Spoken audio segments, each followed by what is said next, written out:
located at 1717 San Pedro Avenue, just a stone throw away from San Antonio College. This mansion has been home to the Women's Club of San Antonio for over 88 years. This storied home has such a distinguished legacy that its nickname is the Jewel of the Texas Golden Age, also known as San Antonio's best kept secret. But today, we're going to change that so everyone can know about a storied home that enabled a group of distinguished women to achieve numerous significant events to benefit the city of San Antonio, the nation, and the world at large. So come on, let me show you around.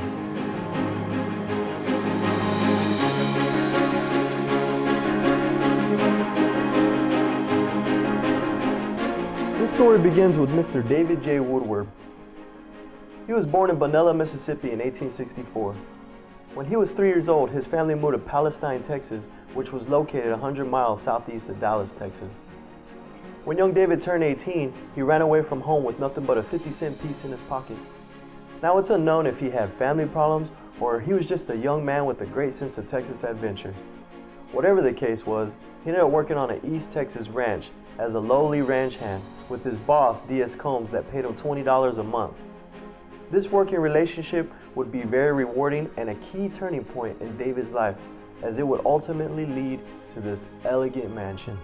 This was presented to Mr. Woodward during a secret ceremony once he was knighted as a Freemason. Now, one unsolved mystery is this: was his mentor D.S. Combs a member of the Freemason secret society? The evidence suggests it's very possible because historical records indicate they stayed friends and were business partners for a very long time. Also, Mr. Woodward's business dealings, business partners, and mannerisms were very consistent with the Freemasons' stated values and purpose. Just as it is today, San Antonio was a boom town filled with a lot of opportunity. At that time, San Antonio was the largest city in Texas, so it was natural that Mr. Woodward would be attracted to it. But on his way to San Antonio, something more attractive caught his attention. As he stopped by San Marcos, Texas, a fine, beautiful lady named Miss Maybach won him over and they married on July 17, 1889. Mr. Woodward, a romantic, had a mansion built as a gift for his wife's birthday. He had a house designed in a style of neo-classic revival, which featured Corinthian columns.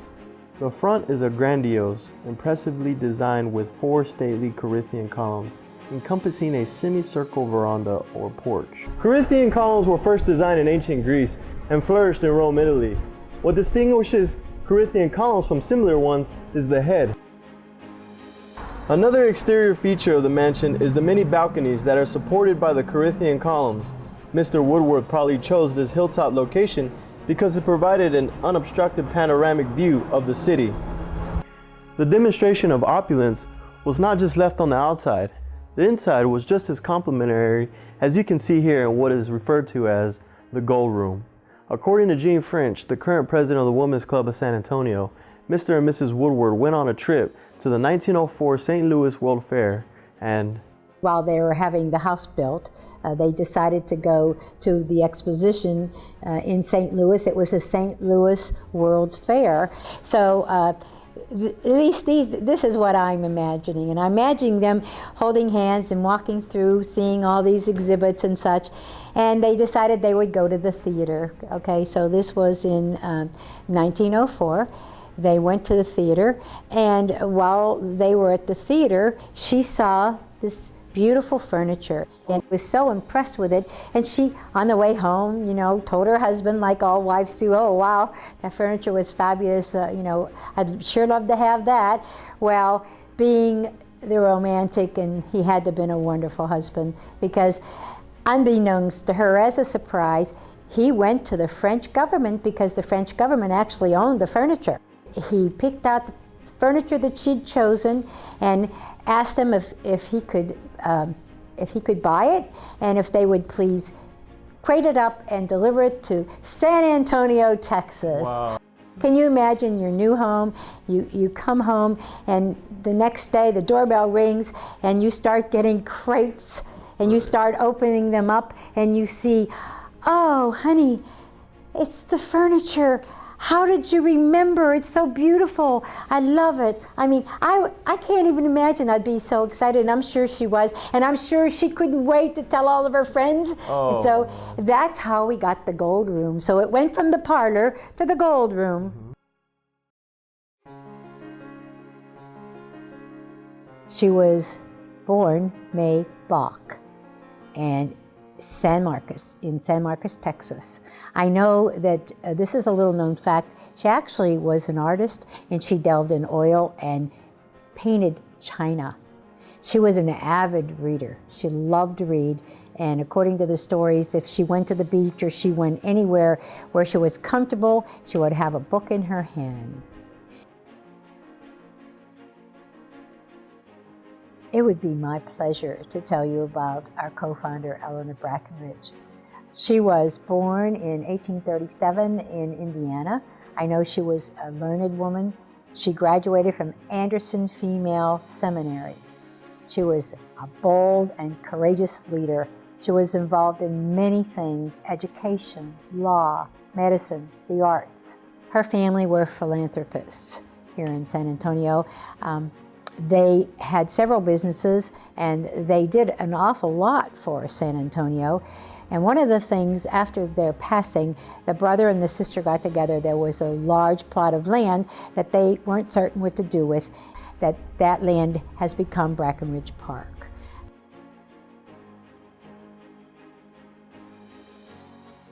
Well, I know they were friends, and I know that they worked together. But in the summer of 1898, they went to Denver, Colorado. And I do know that Marion was a social editor and for a newspaper, and that newspaper became the Express News. So they went together to Denver because they wanted to find out what steps they had to take to make their club become successful. She had this great desire to come together with like-minded people. So she came back here to San Antonio and presented everything that she learned. So I think it must have took, because we've been around 116 years. The club would use the house to organize and fight for what is good. In fact, the Women's Club of San Antonio was the first in the state of Texas to endorse and fully campaign for women's suffrage.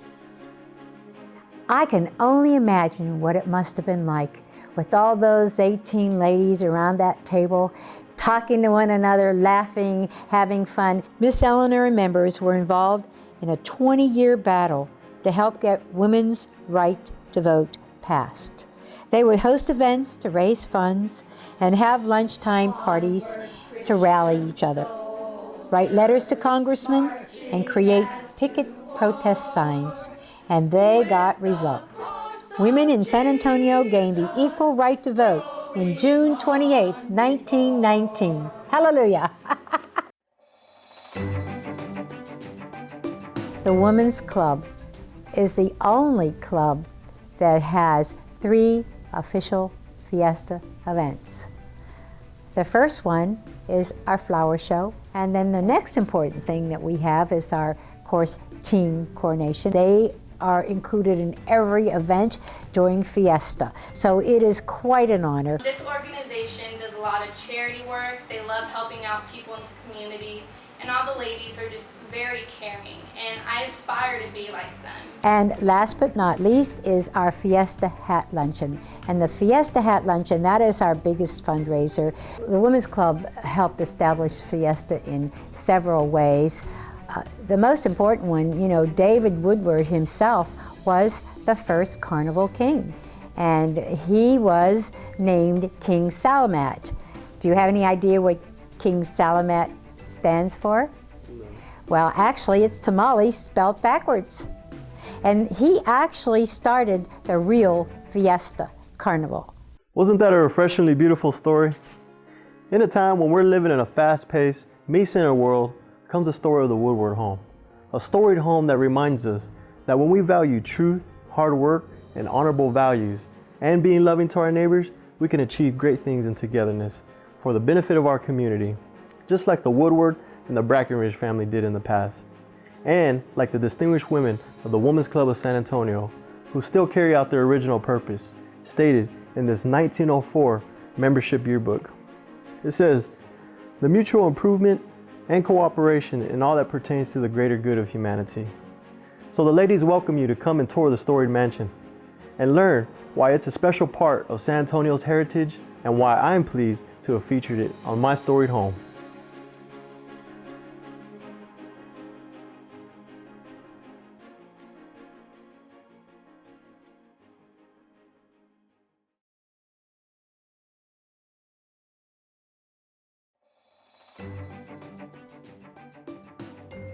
I love this club. I'm Betty Lewandowski.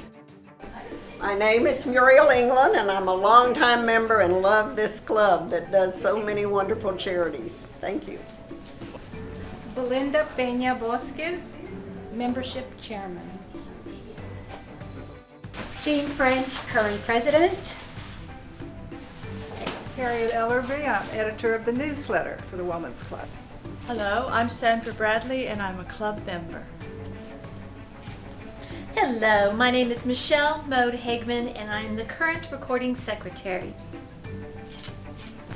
Hello, I'm Elizabeth Neely and I am an educator in San Antonio. Thank you. Hello, my name is Daisy Fox. I'm a member of the Women's Club and a local milliner.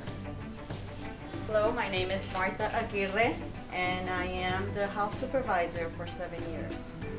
Hi, I'm Kathy Littlefield. I'm a past president. I'm a historian and I also help with safe decorations and I'm a gopher.